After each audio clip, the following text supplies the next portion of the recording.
Assalamualaikum warahmatullahi wabarakatuh. Allahu akbar, Allahu akbar. La ilaha illallah. Allahu akbar walillahil hamd. Innal hamdalillah nahmaduhu wa nasta'inuhu wa nastaghfiruhu wa nastahdiih. Wa na'udzu billahi min shururi anfusina wa min sayyiati a'malina. Man yahdihillahu fala mudilla lahu wa may yudlilhu fala hadiya lahu. Asyhadu an la ilaha illallah wahdahu la syarika lahu wa asyhadu anna Muhammadan 'abduhu wa rasuluh.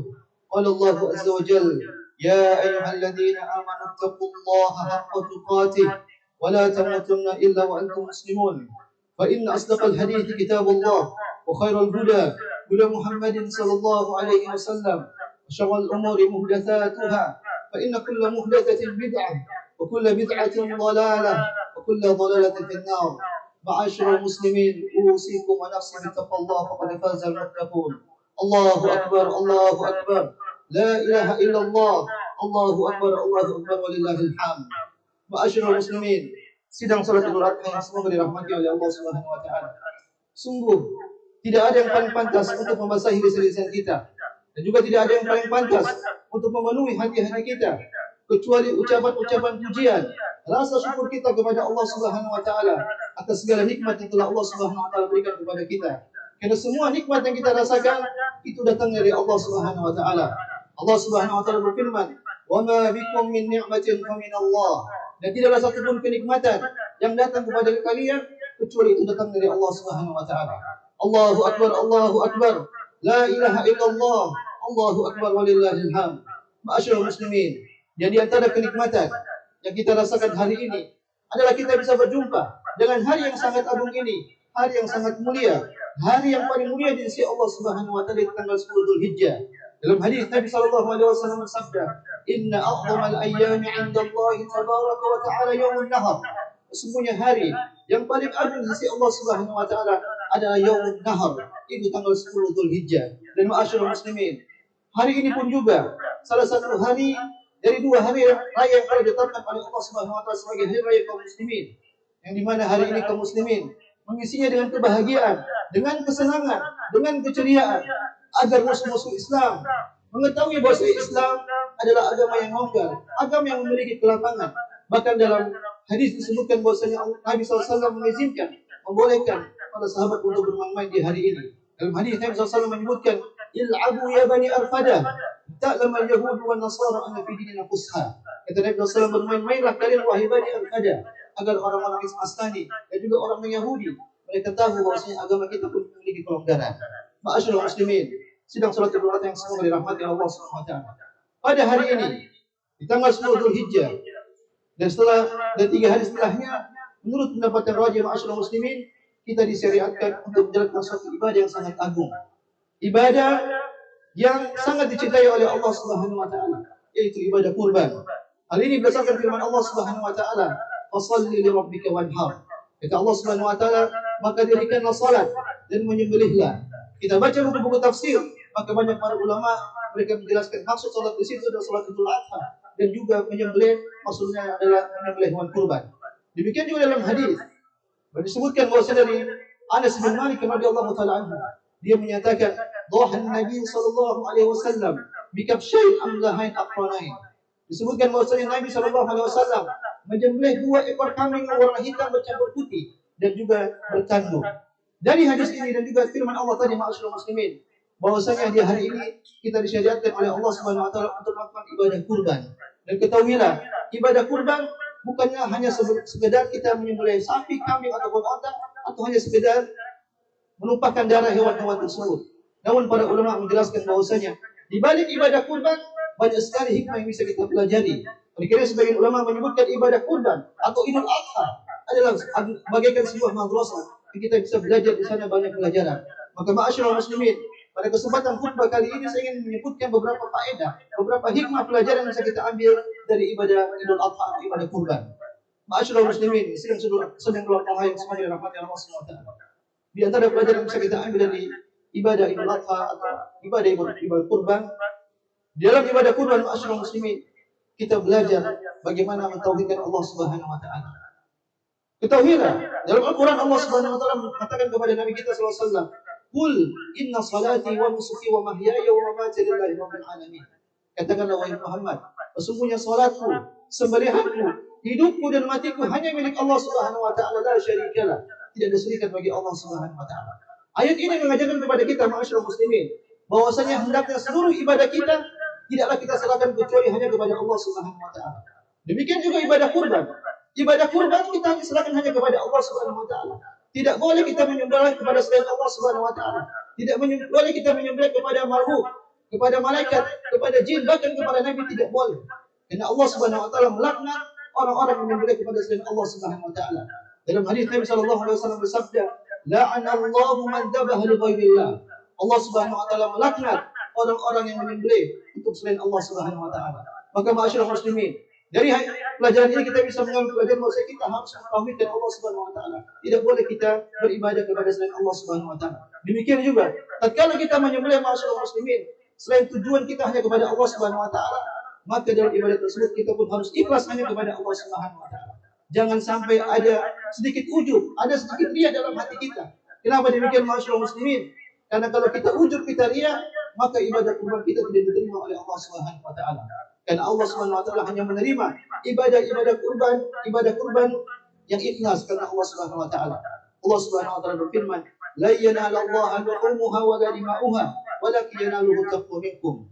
Kata Allah Subhanahu wa taala, tidak akan sampai daging-daging hewan kurban kalian kepada Allah Subhanahu wa taala. Tidak akan sampai darah-darah hewan kurban kalian kepada Allah Subhanahu wa taala, tapi akan sampai kepada Allah Subhanahu wa taala, yaitu ketakwaan kalian. Al-Imam Nawawi rahimahullah taala ketika beliau menjelaskan tentang ketakwaan, beliau mengatakan al-ikhlas, yaitu ikhlas kepada Allah Subhanahu wa taala. Allahu akbar, Allahu akbar. La ilaha illallah, Allahu akbar, Allahu akbar, walillahil hamd. Kemudian ma'asyiral muslimin, di antara pelajaran yang bisa kita ambil dari pelaksanaan Idul Adha atau ibadah kurban. Dalam ibadah kurban ma'asyiral muslimin kita belajar bagaimana mencintai Allah Subhanahu wa taala dengan benar. Ma'asyiral muslimin, semua kita di sini klaim bahwa kita cinta sama Allah Subhanahu wa taala. Saya, bapak-bapak dan juga ibu-ibu di belakang, semua kita klaim cinta kepada Allah Subhanahu wa taala. Namun ketahuilah ada standar yang diletakkan oleh Nabi kita sallallahu alaihi wasallam. Nabi menyatakan al-bayyinatu 'alal mudda'i. Yang mengklaim harus mendatangkan bukti. Maka ma'asyiral muslimin, tidak cukup lisan kita hanya mengungkapkan kita cinta sama Allah Subhanahu wa taala, tapi harus kita datangkan bukti di hadapan Allah Subhanahu wa taala. Apa bukti tersebut? Dijelaskan oleh para ulama di antara bukti cinta kita kepada Allah Subhanahu wa taala yaitu al-ijabatus sari'ah, yaitu bergegas menuju panggilan Allah Subhanahu wa taala, bergegas bersegera menuju seruan Allah Subhanahu wa taala. Tatkala Allah Subhanahu wa taala merintahkan sesuatu hal, maka kita bergegas melakukan hal tersebut. Allah Subhanahu wa taala berfirman, "Ya ayyuhalladzina amanu istajibu lillahi war rasul idza da'akum lima yuhyikum." Kata Allah Subhanahu wa taala, wahai orang-orang beriman, jawablah, datanglah dengan atas seruan Allah Subhanahu wa taala dan Rasulnya kepada kalian. Dan ma'asyiral muslimin, kita belajar al-ijabatus sari'ah, mendatangi panggilan Allah Subhanahu wa taala melalui nabi kita Nabi Ibrahim alaihissalam. Lihatlah beliau alaihissalam, ma'asyiral muslimin. Beliau pernah diuji oleh Allah Subhanahu wa taala dengan ujian yang sangat berat. Itu beliau diperintahkan oleh Allah Subhanahu wa taala untuk berkurban, untuk menyembelih, bukan menyembelih kambing, bukan menyembelih sapi, bukan menyembelih unta. Tapi Nabi Ibrahim diperintahkan oleh Allah Subhanahu wa taala untuk menyembelih anaknya, yaitu Ismail alaihissalam, buah hatinya, belahan jiwanya yang beliau tunggu bertahun-tahun. Ma'asyiral muslimin, disebutkan bahwa Nabi Ibrahim menikah dalam panjang waktu dia tidak punya anak. Beliau berdoa bertahun-tahun, kemudian Allah berikan anak yaitu Ismail alaihissalam. Namun tatkala anak tersebut sudah cukup umur membantu ayahnya, membantu Ibrahim alaihissalam, datang perintah Allah Subhanahu wa taala untuk menyembelih anaknya tersebut. Apakah Nabi Ibrahim merasa berat dengan ujian tersebut? Tidak sama sekali. Demikian juga anaknya Ismail, tatkala mendapatkan berita bahwa dia hendak disembelih oleh ayahnya, apakah dia berat? Ternyata tidak, dia terima. Dan ma'asyiral muslimin, kenapa mereka bersikap demikian? Karena mereka berdua adalah manusia yang cinta kepada Allah Subhanahu wa taala. Mereka paham bahwa bukti cinta kepada Allah Subhanahu wa taala yaitu tunduk patuh dengan atas perintah Allah Subhanahu wa taala. Karena itulah bukti cinta kepada Allah Subhanahu wa taala. Allah Subhanahu wa taala cerita dalam Al-Qur'an kisah ini. Walamma balagha ma'ahu sa'ya, qala ya bunayya inni ara fil manami anni adbahuk fanzur madza tara. Qala ay abati fa'al ma tu'mar satajidni insyaallah minas sabirin. Dalam Al-Qur'an Allah ceritakan tatkala Nabi Ibrahim atau Nabi Ismail alaihissalam telah mencapai umur untuk membantu ayahnya, maka Ibrahim pun datang kepada Ismail, wahai anakku, semalam aku bermimpi Dalam mimpi tersebut aku menyembelih engkau. Bagaimana pendapatmu? Dan kita tahu bahwasanya mimpi seorang nabi adalah wahyu. Apa kata anaknya? Ya abadi fa'al tu'mar. Wahai ayahanda, kerjakanlah apa yang diperintahkan oleh Allah Subhanahu wa taala. Satajiduni insyaallah minas sabirin. Insyaallah aku akan mendapatmu menjadi orang-orang yang bersabar. Kenapa demikian masyarakat muslim? Mereka terima perintah Allah Subhanahu wa taala karena mereka tahu inilah bukti cinta mereka kepada Allah Subhanahu wa taala. Dan masyarakat muslimin, hari ini kita diuji sama Allah Subhanahu wa taala. Allah Subhanahu wa taala telah memberikan kita nikmat yang sangat banyak, telah memberikan rezeki kita sangat banyak. Namun dalam setahun masyarakat muslimin, Allah Subhanahu wa taala meminta kita untuk membeli hewan kurban. Hanya membeli satu hewan kurban masyarakat muslimin. Menjadi pertanyaan, bagaimana apakah kita cinta kepada Allah Subhanahu wa taala atau tidak? Apakah kita lebih cinta kepada Allah Subhanahu wa taala ataukah kita lebih cinta kepada harta-harta kita? Masyarakat muslimin, barang siapa yang lebih cinta kepada harta-hartanya, coba dengar ayat ini masyarakat muslimin. Allah Subhanahu wa taala berfirman, "Qul in kana aba'ukum wa abna'ukum wa ikhwanukum wa azwajukum wa ashiratukum wa amwalun taqtaraftumuha wa tijaratun takhshawna kasadaha wa masakin tardawnaha ahabba ilaykum min Allah wa rasulihi wa jihadin fi sabilihi wa tarabbasu hatta ya'ti Allah bi amrihi."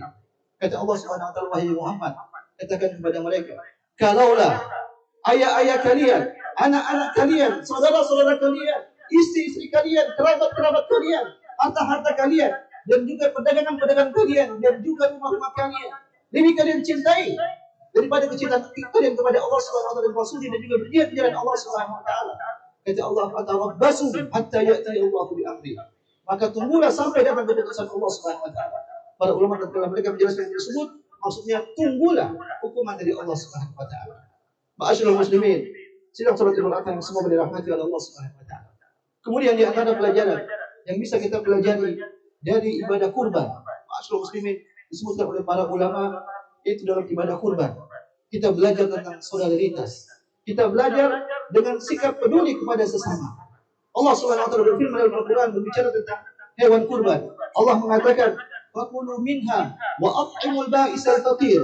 Kata Allah Subhanahu wa taala, makanlah hewan kurban kalian dan sedekahkanlah sebagian kepada orang-orang yang susah dan orang-orang yang butuh. Demikian juga Nabi kita sallallahu alaihi wasallam.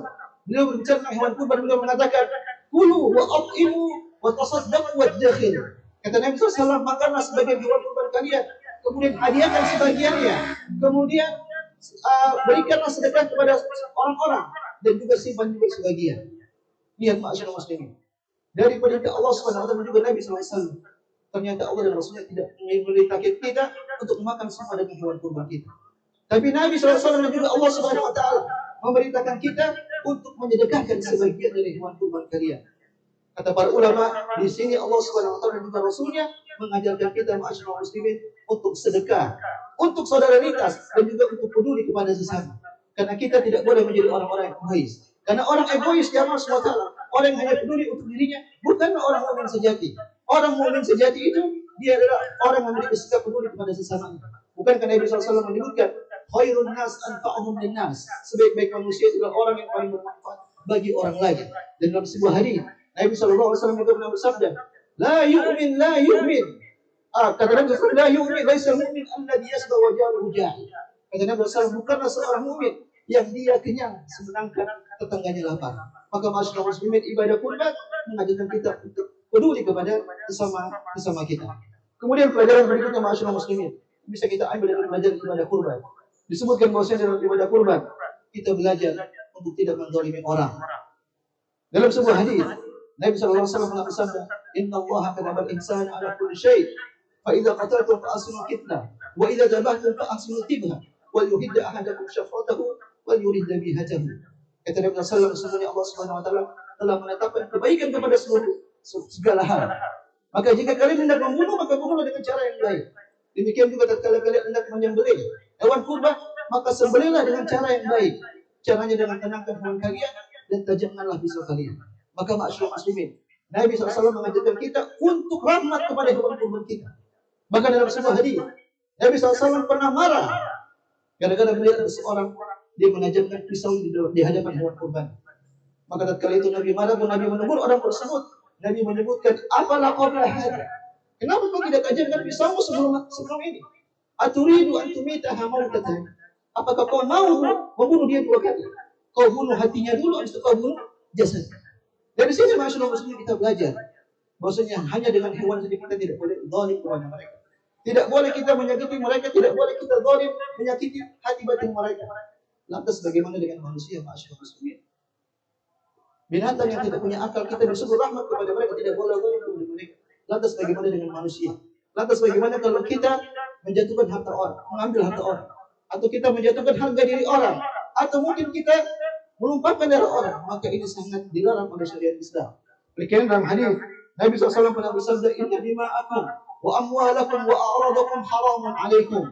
Sesungguhnya kata Nabi SAW, darah-darah kalian, harta-harta kalian dan juga kehormatan-kehormatan kalian itu haram atas kalian. Artinya kalian tidak boleh saling menzalimi. Maka ma'asyiral muslimin, dari hewan kurban pun kita bisa belajar bahwa kita tidak boleh menzalimi orang. Kenapa demikian? Karena kepada hewan saja kita tidak boleh zalim kepada hewan. Lantas bagaimana dengan manusia? Ma'asyiral muslimin, inilah di antara pelajaran yang bisa kita ambil dari khutbah kali ini, itu tentang pelajaran dari ibadah kurban. Dan terakhir ma'asyiral muslimin, saya ingin mencontohi Nabi SAW, di mana Nabi SAW di akhir khutbah biasanya beliau menyampaikan nasihat kepada para wanita muslimat. Maka saya ingin menyampaikan beberapa nasihat kepada wanita muslimat. Wahai wanita muslimat, bertakwalah kalian kepada Allah Subhanahu wa taala.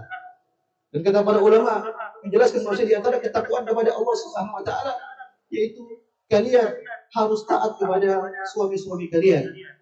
Bahkan Nabi SAW pernah bersabda, la tu'addil mar'atu haqqa rabbiha hatta tu'addi haqqa zawjiha. Seorang wanita tidak dikatakan telah bertakwa kepada Allah Subhanahu wa taala sampai dia menunaikan hak suaminya. Maka ma'asyiral muslimin, para muslimat, janganlah kalian merasa sombong di hadapan suami-suami kalian. Rendahkanlah diri kalian di hadapan suami-suami kalian sebagaimana seorang anak diperintahkan untuk rendah kepada orang tuanya. Contohilah ibunda kalian, Khadijah radhiyallahu taala. Khadijah radhiyallahu taala seorang wanita cantik jelita dari bangsawan yang menikah dengan seorang nabi sallallahu alaihi wasallam yang berlatar belakang seorang miskin. Namun lihat Khadijah radhiyallahu taala tidak pernah sombong di hadapan Nabi sallallahu alaihi wasallam. Khadijah tidak pernah meninggikan suaranya, tidak pernah meninggikan derajatnya di hadapan Nabi sallallahu alaihi wasallam. Justru beliau mengabdikan dirinya kepada Nabi kita Muhammad sallallahu alaihi wasallam, itu suaminya. Oleh karenanya masyaallah muslimin, saking mulianya akhlak Khadijah radhiyallahu taala anha, maka dalam suatu kesempatan Jibril berdatang kepada Nabi sallallahu alaihi wasallam. Jibril datang kepada Nabi, kemudian Jibril mengatakan, "Ya Rasulullah, hadhihi Khadijah qad atat ma'aha ina'un fihi idamun wa syarabun aw ta'am." Wahai Rasulullah SAW, sebentar lagi Khadijah akan datang kepada dia bawa suatu tempat, dalamnya ada makanan, ada lauk-lauk dan juga ada minuman. Kalau kau dia sudah sampai kepada wahai Muhammad, aqra'aha alaihi salam min rabbiha wa minni. Sampaikan kepada Khadijah, salam dari Allah Subhanahu wa taala dan juga salam dariku. Masyaallah. Wa basyirha bi baitin fil jannah la sahaba fihi wa la nasab. Kata Jibril alaihi salam, sampaikan juga kepada Khadijah radhiyallahu taala anha bahwasanya telah disiapkan istana di surga bagi dia. Yang istana tersebut tidak ada teriakan dan juga tidak ada keletihan. Saya ulang, disiapkan istana di surga bagi Khadijah radhiyallahu taala anha, yaitu rumah istana yang tidak ada keletihan dan juga tidak ada teriakan.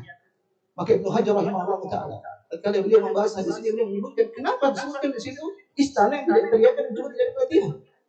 Ternyata di balik ini kata para ulama, kenapa? Karena Khadijah radhiyallahu taala telah capek letih di dunia untuk mengabdikan dirinya kepada Nabi suaminya Nabi sallallahu alaihi wasallam. Maka tidak ada lagi teriakan pada di surga nanti kelak. Dan demikian juga, kenapa tidak ada teriakan? Ternyata Khadijah tidak pernah mengangkat suaranya, tidak pernah meninggikan suaranya di hadapan Nabi sallallahu alaihi wasallam, sehingga di rumahnya nanti di surga maka tidak ada teriakan-teriakan. Maka masyaallah muslimin, para ummahat, para muslimat, contohilah ibunda kalian Khadijah radhiyallahu taala anha. Inna Allah wa malaikatahu yusholluna 'alan nabi ya ayyuhalladzina amanu shallu 'alaihi wa sallimu taslima. Allahumma shalli 'ala Muhammad wa 'ala ali Muhammad kama shallaita 'ala Ibrahim wa 'ala ali Ibrahim innaka Hamidum Majid. Wa barik 'ala Muhammad wa 'ala ali Muhammad kama barakta 'ala Ibrahim wa 'ala ali Ibrahim innaka Hamidum Majid. Allahumma ighfir lil muslimina wal muslimat wal mu'minina wal mu'minat al ahya'i minhum wal amwat innaka sami'un qaribun mujibud da'wati ya qadiyal hajat. Allahumma inna nas'aluka al-huda wat tuqa wal 'afafa wal ghina. اللهم إنا نسألك الهدى والتقى والعفاف والغنى. اللهم اغفر لنا ولوالدينا وارحمهم كما ربونا صغارا. اللهم اغفر لنا ولوالدينا وارحمهم كما ربونا صغارا. ربنا ظلمنا أنفسنا وإن لم تغفر لنا وترحمنا وتكونن من الخاسرين. ربنا آتنا في الدنيا حسنة وفي الآخرة حسنة وقنا عذاب النار وقنا عذاب النار. وصلى الله على نبينا محمد وعلى آله وصحبه أجمعين. تقبل الله منا ومنكم. السلام عليكم ورحمة الله وبركاته.